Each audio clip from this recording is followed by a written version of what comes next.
I want to take this opportunity to talk about a teaching and a practice that's very precious to me. It's at the center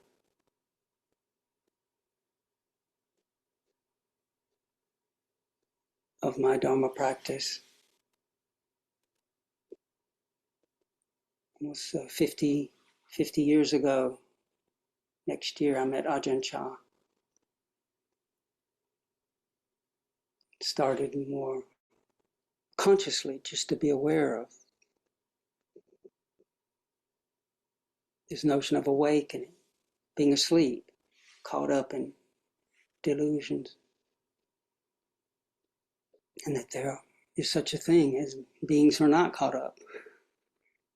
They're awake, wise, compassionate, unobstructed.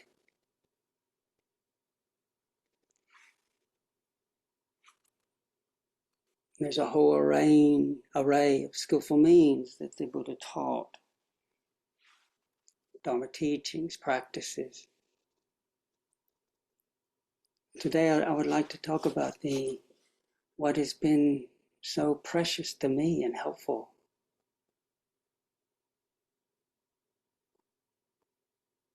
The teachings around Avalokiteshvara Bodhisattva, or the Chinese translation of that name is Kuan Yin Pusa.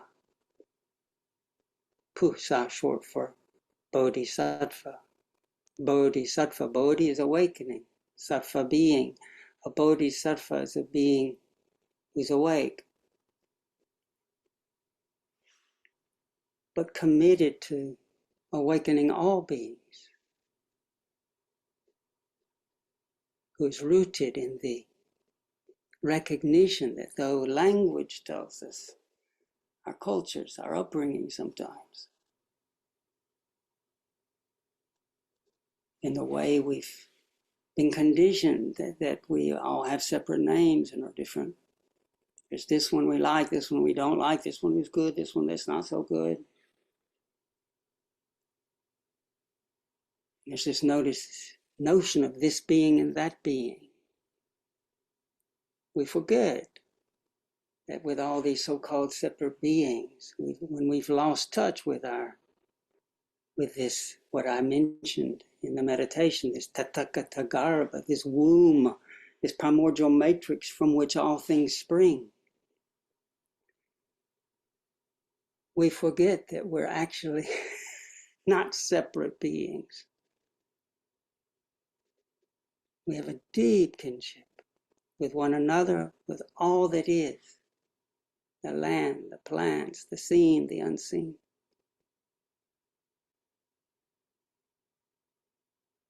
An awakened being who's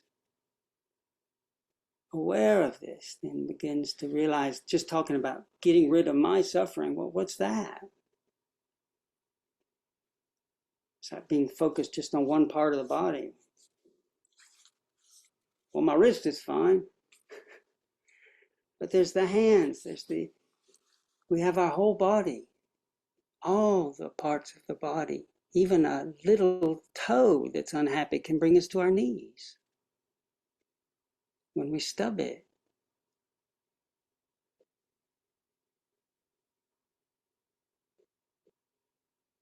And the teachings around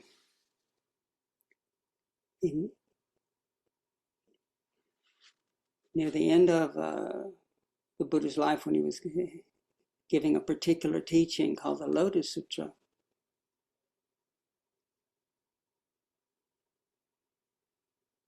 though Kuan Yin had appeared before then, one whole chapter, one whole section of that teaching was dedicated to, it's called the Universal Door chapter of the Lotus Sutra. Is all about Kuan Yin Bodhisattva.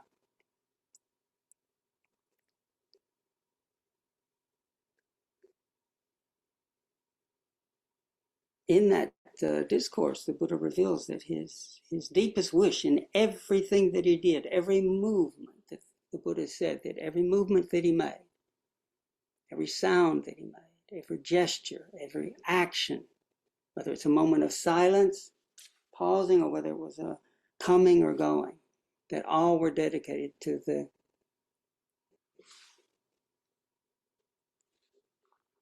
this mission, to this one notion of bringing all beings to sanity,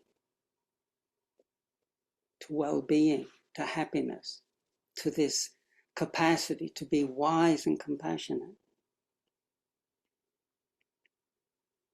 And in that particular section of his discourse, he talked about the incredible blessings of this awakened being of remembering this awakened being called Kuan Yin Bodhisattva.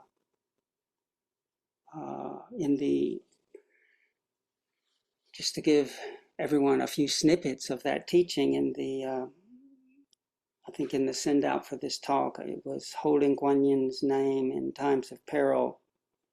And then it says, Kuan Yin Bodhisattva, I'm quoting from the sutra, Kuan Yin Bodhisattva vastly benefits living beings with her sublime spiritual powers. Therefore, living beings should always hold her in their hearts. I've used the pronoun her here. In language, one puts a different one down. That's how Kuan Yin appears to me. But in the teaching, the Buddha made it very clear that this being manifests from a ground of deep listening in the form that is perfect for the listener to help that being, each of us, ourselves. So for some, Kuan Yin is Kuan Yin Bodhisattva vastly benefits living being with his sublime spiritual power. For some, Kuan Yin appears as a they, because Kuan Yin is formless, not bound by any he, she, they, it. For some, Kuan Yin appears as it, a principle. In the teachings, Kuan Yin can manifest in countless forms to touch living beings, to help, to befriend living beings. So when I'm reading this, and the particular translation of the sutra that I'm using has Kuan Yin as her, but listen in, this principle of boundless compassion listens and responds. Kuan Yin doesn't have to appear Chinese. Kuan Yin is just the Chinese translation of the one who listens. Kuan Yin has countless names. The one who listens at ease to the sounds of the world. Kuan Yin Bodhisattva vastly benefits living beings with his, her, they, sublime spiritual powers. Therefore, living beings should always hold her, whatever pronoun we use, in their hearts. What does it mean to hold the name of Kuan Yin? This is a practice. The sutra begins, why I mention this in the times of peril, I don't think I need to kind of try to justify, is this a time of peril? There's so much peril that we're all facing.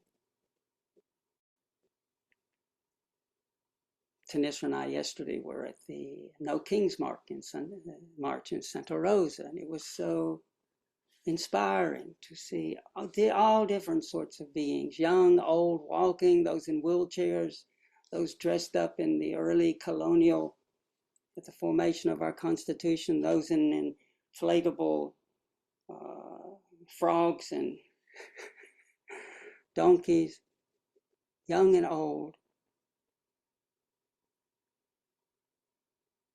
finding each other where they could express what they wanted to cherish, democracy and compassion, what they stood against, oppression, harm, slaughter, genocide, greed, hatred. It's very inspiring. It is a time of peril for the planet, for all of us. So in this particular chapter, notice it starts, a great bodhisattva in this assembly, the Buddha is speaking, and then another great being called Infinite Resolve rose from his seat, bared his right shoulder, and faced the Buddha and said, World Honored One, for what reason is Kuan Yin Bodhisattva called Kuan Yin Bodhisattva? He asked the Buddha about Kuan Yin. And then the Buddha answered this Bodhisattva. He said, Good man, if countless billions of living beings tormented by misery and pain hear of Kuan Yin Bodhisattva and single-mindedly call out her name, or their name, Kuan Yin Bodhisattva will immediately respond to their cries and set them free. The Buddha is particularly in this section of the discourse talking about when we're in danger. Learning that there is such a thing as being able to ask for help efficaciously, not just one, but countless. Now this whole teaching, one of the challenges of the Lotus Sutra is it's taking us into a territory where our conditioning might say, that's impossible. Countless beings being able to respond. That response, that's all right. But someone who's listening, committed to listening, will hear that reactivity of, oh, it's impossible, of doubt. That's an important moment of authenticity, to recognize that doubt, how it comes and goes. And guess what? That doubt comes, that rejection comes and goes, arising and ceasing, back into the listening. But that the Buddha is saying, no, there is a force, there is a dimension of this that rooted in this reality. There's a way of asking for help, invoking. How do we invoke? By calling out a name.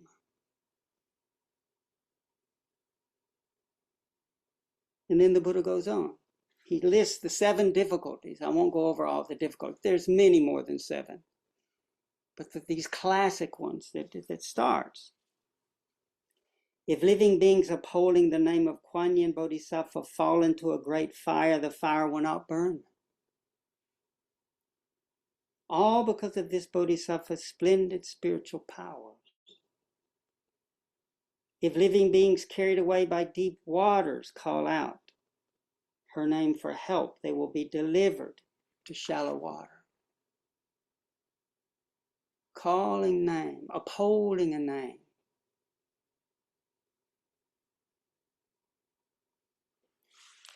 Of course, when I started, it's ridiculous. I started because I was quite desperate. I was so sick and I wanted to get better to be able. I was in the monastery, but I'd been devastated by typhoid fever. I wanted to get better. And by the grace of a teacher, wonderful teacher, I encountered this notion that Kuan Yin can help. Kuan Yin will help. Call on Kuan Yin's name. Uphold.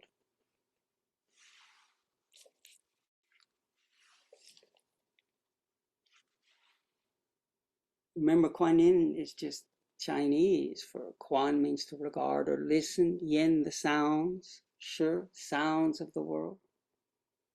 Another name for Kuan Yin is the greatly compassionate one who listens. Or whatever sacred name really touches us. What happens if we invoke? That is touching into a deep hope, an aspiration, or maybe a deep knowing that beneath this limited, all our worries and doubts and fears, there is a deeper, wider holding.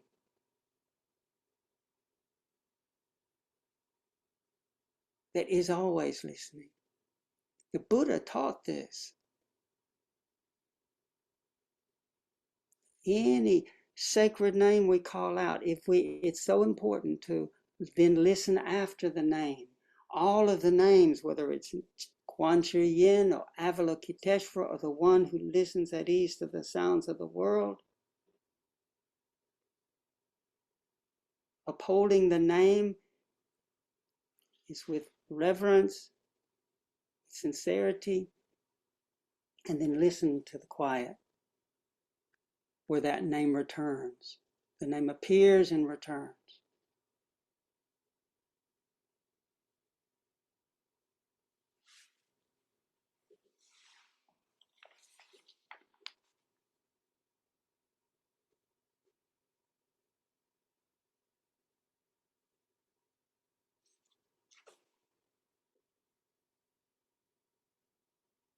All I can say is, doesn't sound like much. But whoa, after I've been consciously practicing this Dharma door really, I guess, for 45 years. It's 1980 when I was quite sick when I encountered as a monk. That practice is just deep and deep and deep. And so I want to take the time to share and encourage, explore this. The Buddha took the time to encourage everyone that invoking the name of this great Bodhisattva will bring limitless blessings, help one in times of danger. But to uphold means it's natural in times of terror, hardship, crisis, suffering, peril, to want for help. But sometimes we just go into our tendency, our habit, our pattern. Upholding the name, we can practice this. Yes, in moments of peril, but we also, what's very important and what has been one of my, maybe even my favorite practice for daily life, is allowing Kuan Yin's name, whatever it is. Even if it's not just Kuan Yin, sometimes I just say, Lord have mercy. It's just sounds that dissolve and in a moment are linked with this notion of trusting. A moment of trusting what? Trusting that it's okay to relax and listen. To relax and allow the heart from being so fixated on the particular. That's we're out of touch with our deep center. When we have a sacred name, even like Lord have mercy, which implies there's a sacred ground. Or compassionate one who listens, or whatever sacred name is important for us. Invoking that name and then practicing, learning to pause, to listen. One of my favorite practices, whatever I'm doing, whether it's cleaning, shopping. I love doing this practice when I'm shopping. One, I remember my dad who gave me the shopping transmission before he died in Chattanooga, Tennessee. He took joy in being able to know he was going out to help provide for the household. He took joy in being able to acknowledge all the helpers in the shops, all the people that he saw. My dad knew everybody's name in the little place. He also tried to shop carefully, noticing what's on sale, what's healthy, who back in the household likes this or likes that. When I'm shopping, I remember him, but when I just hold Kuan Yin's name, Namo Kuan Yin Pusa, quietly, don't have a flag up, it just reminds me to be kind, to be patient, to listen. And every interaction then is blessed. We chanted the melodic Namo Kuan Yin Pusa. Namo Kuan Yin Pusa. But the deep listening principle, listenings even when we're just thinking, our thoughts are sounds.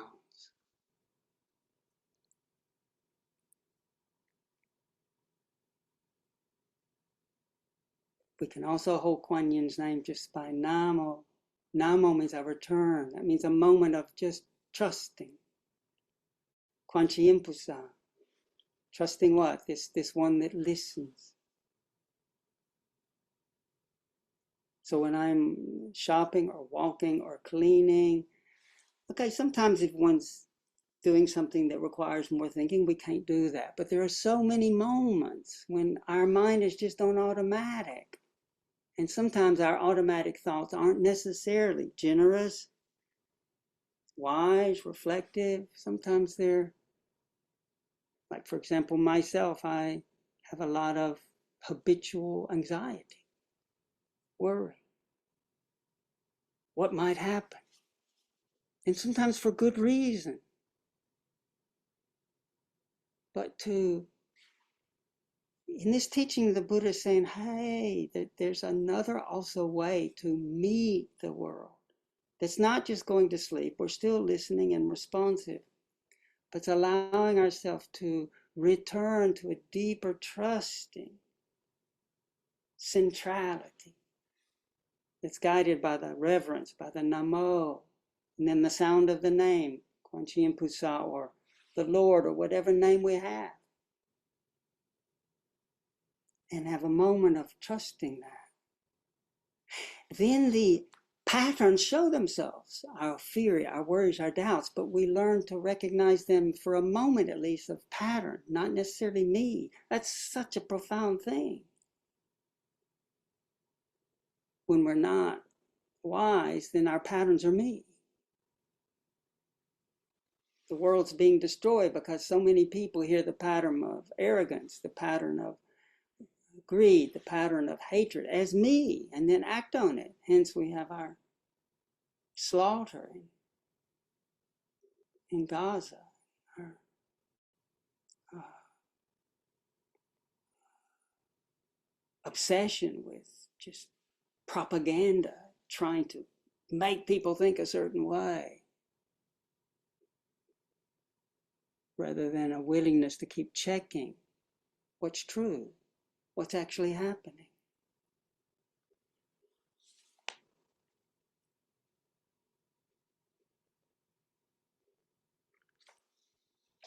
In our ordinary moments, we can also learn to find the joy of listening at ease with a sacred name. So if we practice in ordinary moments, walking and sitting and lying down before going to sleep, I love when I'm in bed. Namo, Kuan Yin.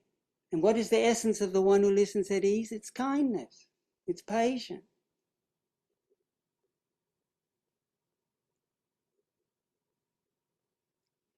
Then we lay a groundwork so that it's more likely when the peril happens, when the danger happens, that we will have, we're by upholding the names, that means practicing every day, allowing ourselves to, from time to time, just consciously remember Kuan Yin's name, whether it's outwardly or inwardly.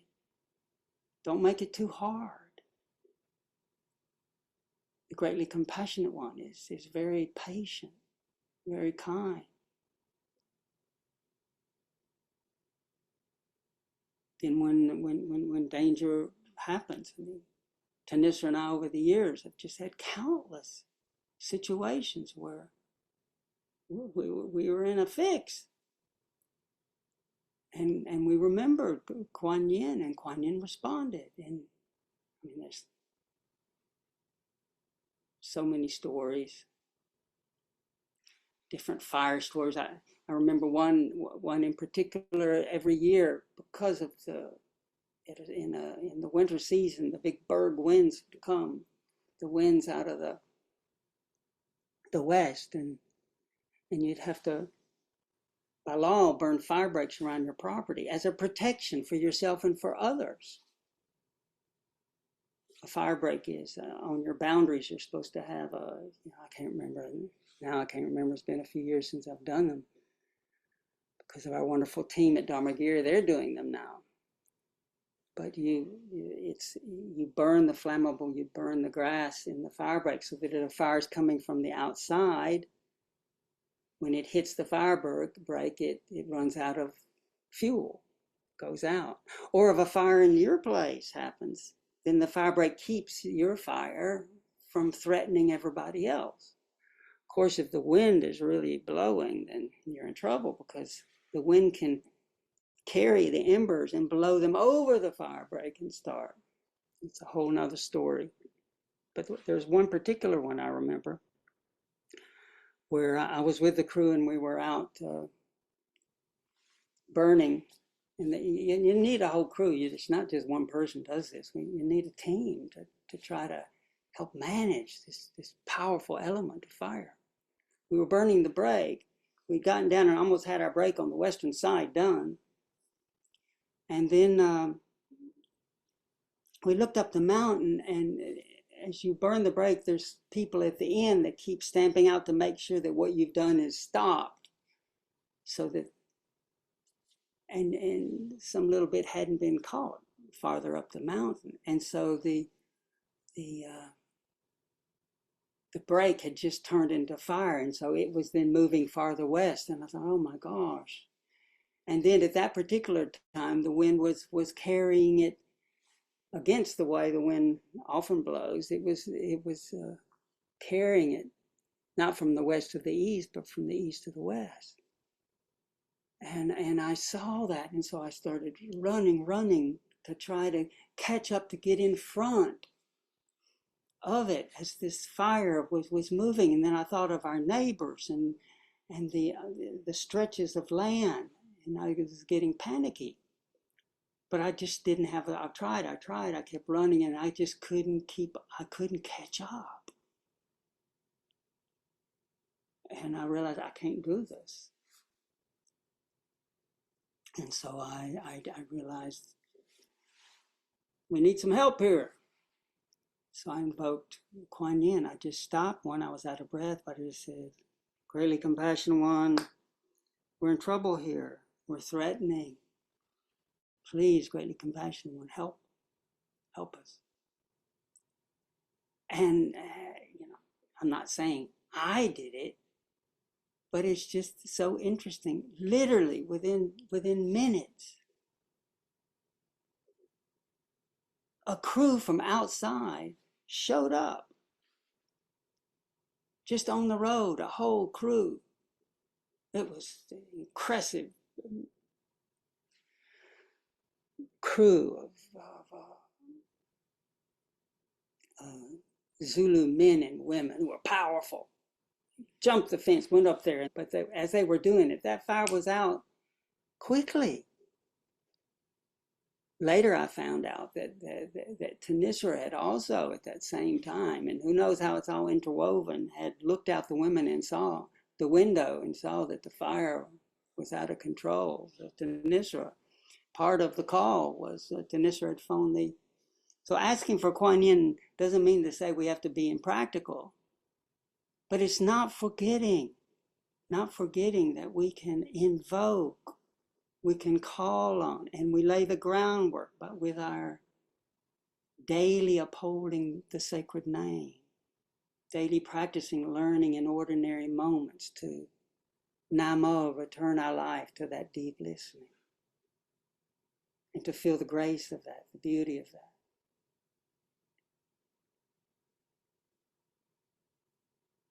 Anyway, that all came together. Kitisaro seeing, me calling, help arriving. They're just countless incidents over these 45 years of practice.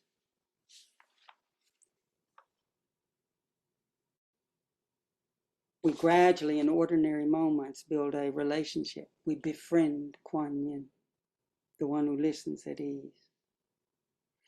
And then little by little, when the doubts arise, when, this won't work, I don't know, we allow those, rather than just being in denial and pretending they're not there.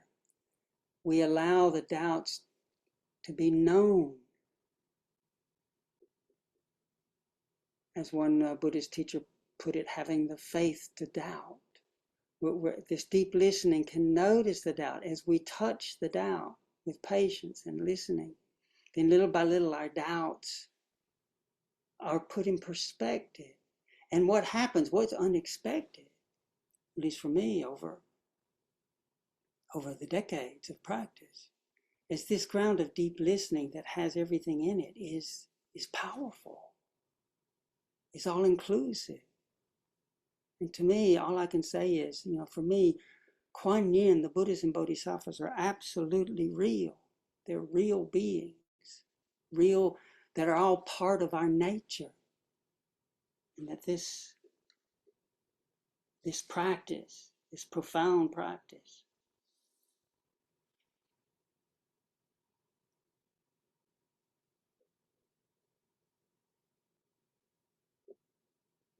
is a precious gift.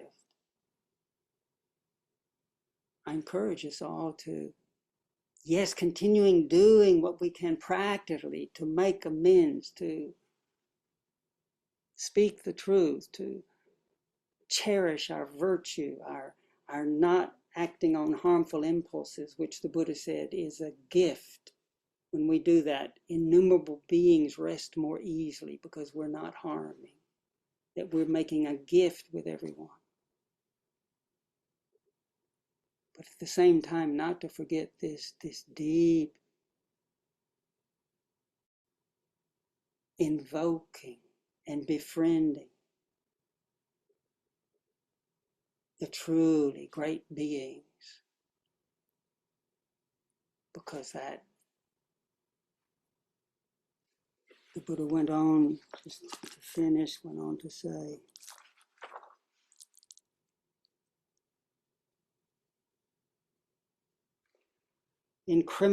this is the Buddha talking, in criminal trials and civil suits, or when fear runs high as warring armies near.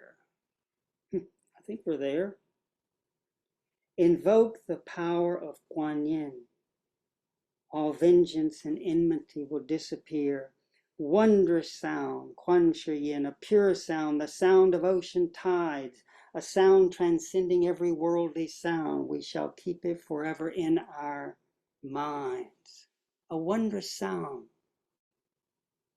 We're talking about sacred name. It's not just Kuan Yin, but it's Kuan Yin, it's the greatly compassionate one. It's whatever sacred name we can use to take us back to this deep ground of the awakened heart. So I trust Kuan Yin's name. We shall keep it forever in our minds. And when we do this, when we're at ease in a moment, trusting that ground, that quality of awareness shines. It's luminous. When we get all caught up in fear and anger and resentment, that cramped heart doesn't shine in a way that blesses. So there's another phrase about Kuan Yin in that sutra that I'll finish with that I love. Undefiled pure light. The sun of wisdom. Sun meaning like the sun in the sky that shines. Undefiled pure light. The sun of wisdom that breaks through the darkness. Is able to quell calamities and wind and fires that shines on all worlds.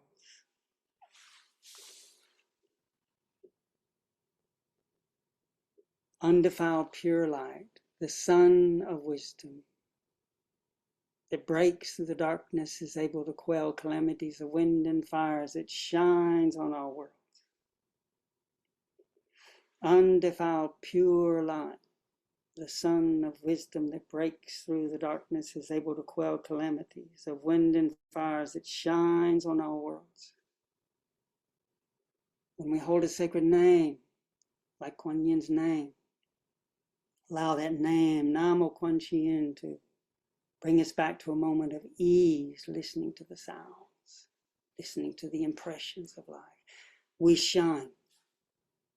We're unifying, merging with Kuan Yin's Sun of Wisdom, trusting that this light, our collective light, will dispel calamities of wind and fire. Dear friends, it's impossible. I still have all kinds of afflictions, so I'm trying to put into sounds how precious this practice is and has been for me. But I offer this encouragement with love, with gratitude.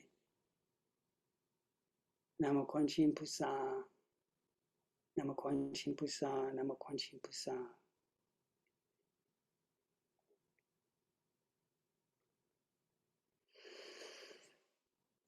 If there's any questions, we have some time. So if there's any questions or responses, I'll do the best I can. You can either just raise your hand, or if you can't find the raise your hand button, how can I'm not that great on this. I don't know if you're able to unmute. Are you able to unmute if anybody has a question?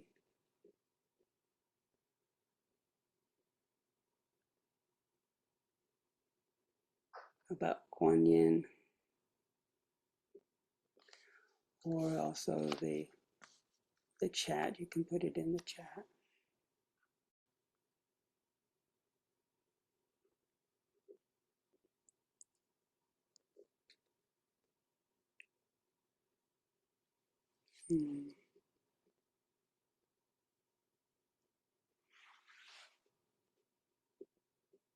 I have a question, Kitisaro. Yes, is that Ella? Hi. Please. um, in terms of holding Kuan Yin's name and reciting the Great Compassion mantra, is there an expectation? I remember you mentioning how this was so helpful for you and your health, reciting the mantra 5 times a day, morning and evening. Is there any, I guess, guidelines?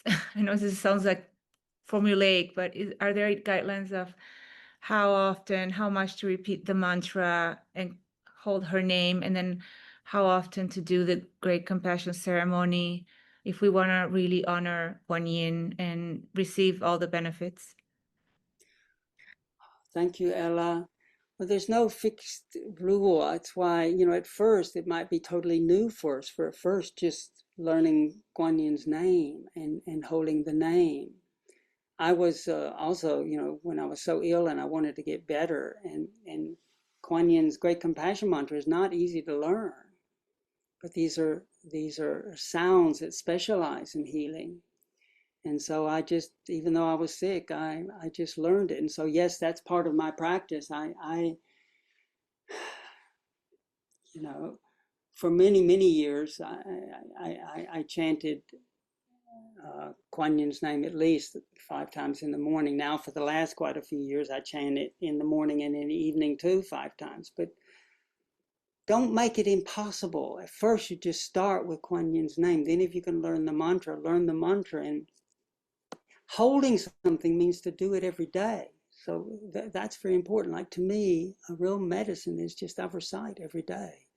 I love reciting Kuan Yin's name, even just quietly in the ways I talked about, as I blend it into the daily activities. And then you can learn, as I'm, like even right now, when you, and this combines with all the other practices that we do.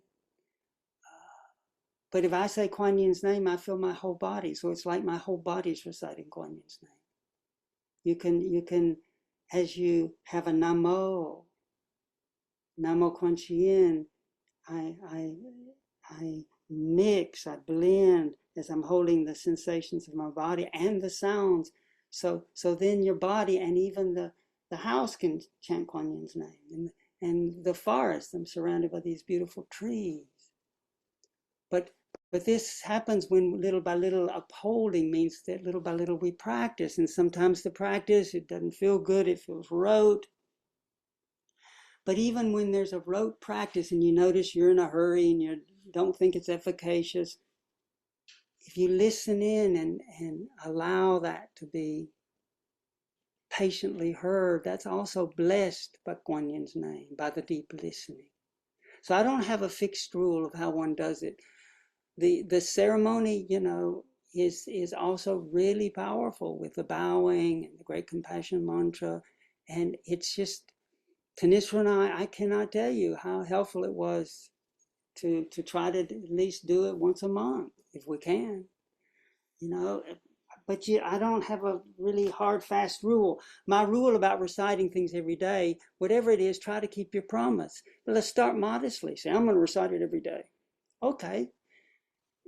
Sometimes when I'm too busy, even if it's late at night and I haven't finished all my recitations, I'll still finish it. And even if I'm not doing it very well, I'll still finish it. And sometimes if I've forgotten, I'll be woken up, not on purpose, but I'll wake up in the middle of the night. You didn't finish. So when we keep a promise to the Buddha or to Kuan Yin, first start modestly, something that you can keep doing, like holding the name, a period of time, even if it's just 5 minutes in the morning or in the evening. And then it spreads, and little by little, it becomes deeper.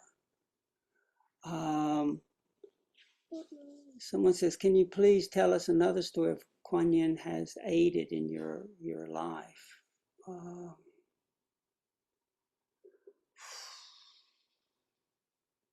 Also, when just in ordinary ways, when I'm in doubt about a decision, I will just say, what do we do about this? One who listens. What do we do? And then just listen. And then little by little learning to, out of the listening comes a sense of ideas or sounds. And yes, now over the years I have but it'll be different for everybody. For me now, a presence comes that is like that manifestation. It's still empty, it's still changing, but it countless times I've had a presence touch me on the head and calm me down. Or when I don't even expect it, warn me. If I've said something, sometimes I get tapped on the head and I'm thinking, what? And I realize, oh gosh, you were just speaking not very skillfully about something. One occasion when I was a monk and we every year did a walking pilgrimage as part of our practice of tutdong, which means to shake off. When you're at home, you get all kinds of habits and conveniences and attachments. And the Buddha taught that sometimes to go on tudanga, when you leave your familiar on a pilgrimage or a walk, for us it was a pilgrimage, you're shaking off your attachments to your routines. Because so we would, from our little monastery, there was myself, another junior monk, and then we had a few postulants, so there was usually 4 of us. We'd go on a walking pilgrimage. We walked from Devon down to Plymouth one year. We walked from our little monastery in Devon to West Sussex one year. We walked to Bath one year, I think, in ancient Roman city. I think on the year when we were walking to Bath, we were walking, and so we had a little backpacks, and we would walk, and we didn't know where we were going to stay at night. We would, please feel free if you need to. It's almost 10:20, so if you need to go, I wish you well. May you all be well. But for those who have a little more time, you're welcome to stay on. But while I was walking, my practice was the whole Kuan Yin's name. So I would, one step at a time. And in England, when you're walking through the footpaths and the lanes, it's everything shifting and changing and the sensations. And it's such a healing practice. But I was holding Kuan Yin's name. We were walking. And on a country lane. And I was just, there's an English expression, this won't make much sense. There's an English expression called happy as Larry. Yeah, I don't know a particular Larry, but happy as Larry just means I was just minding my own business walking. And then this presence came and tapped me on the right side of my head and said, I want you to stay right up ahead. Now, because I didn't want people to think I'm crazy. I didn't tell the others, oh, by the way, so, I took it to be Kuan Yin, but who knows? Someone just tapped me and said, stay right. I didn't say anything, but I certainly registered it. So we're walking along, and then my junior monk, bless his soul, Venerable Atapemo, who was in charge of the maps, he says, Venerable, look, 2 sides of a triangle, and he showed me the map. I think we've got to take this left turn up here to cut across so that it's not the long way, it's a short way. And I just said, I didn't say, oh, by the way, someone just tapped me and told me to stay to the right, but I didn't say it. I said, well, I think it's quite nice on the right. I can't remember what I said.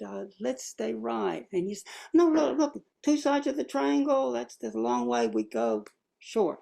So I just yielded to so we went off the little lane and went to a side path on the left, and we had only been 50 yards or so down that path when someone was in the field with a backpack and said, wouldn't come this way if I were you.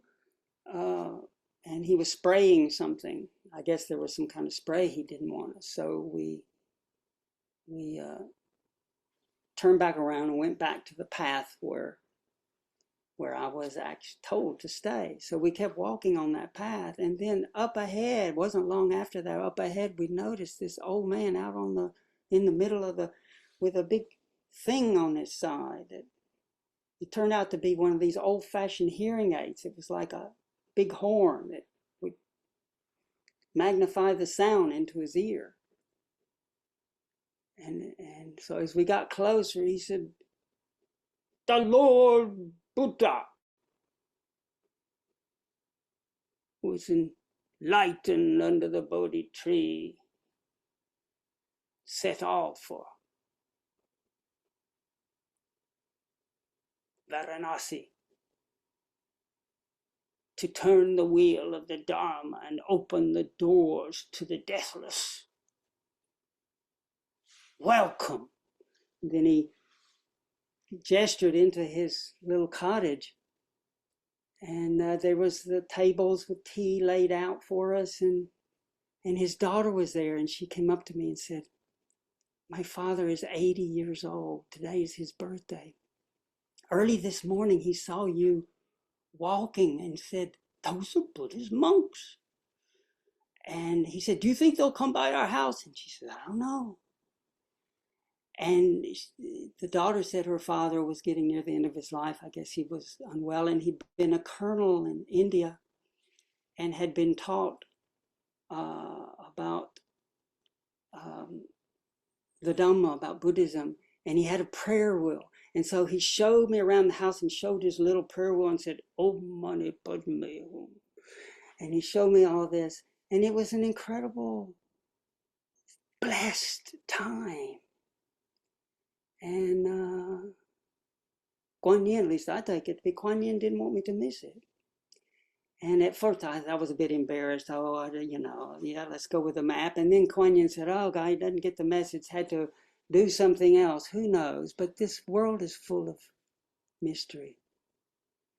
And there is a compassionate presence that's timeless, that's wise, that we can call on.